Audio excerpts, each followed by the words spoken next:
Hi everyone, I'm David. And I'm Leah, and this is Wine Forecaster. Today we have Lucas Vineyard's Tugboat Red. Tugboat Red. So where did they come up with Tugboat Red? I was always curious about this because you hear so much about this wine. Yeah. What's the glorious answer?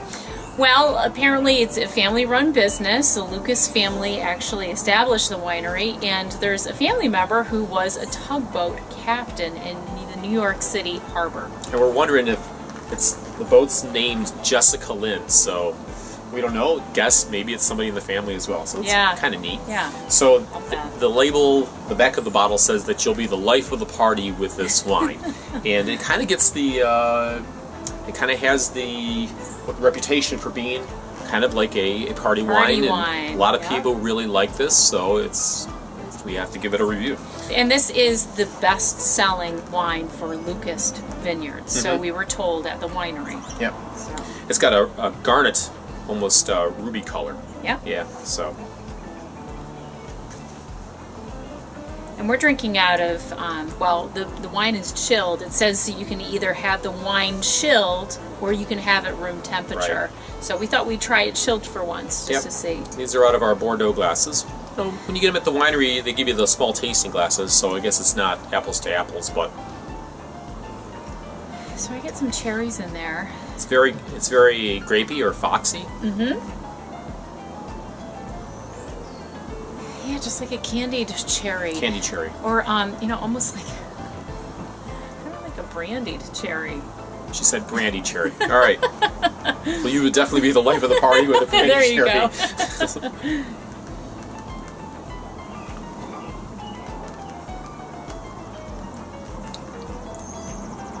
Get the cherry again. Yeah, very fruit forward. Easy to drink. It's kind of like a medium-bodied wine, I would say. Light to medium. Light to medium.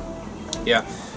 It's a very one-dimensional wine. Certainly, it goes through your palate. There's pretty easy. There's really not a whole lot of complexity to the wine at all. It's interesting because I think when we look at wine, we're used to scores being given on quality of wine, and it's easy to say, well, this wine is one-dimensional, so it doesn't achieve a high score. And I don't know how fair that is, because it's no accident that this wine was made this way.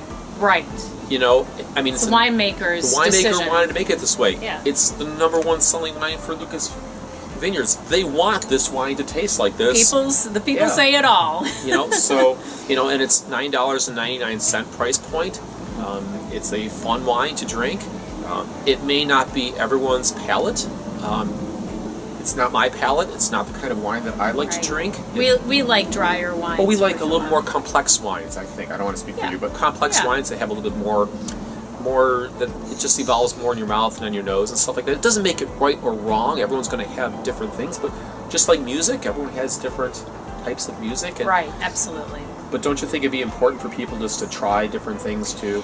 Yeah, I think you've got a good point. For instance, some people only like whites, or some people only like reds. Or sweet versus dry. It's nice to try different things because oftentimes you are proven wrong. Yeah, and you might... or you just, you improve your palate. Yeah. So and just broaden your horizons. Just like music, Exactly. If you only listen to rock music, you may find later on that you might like jazz music. I mean, just started listening to jazz, and I'm really kind of getting into that. It's kind of neat. So, anyhow, 11% alcohol.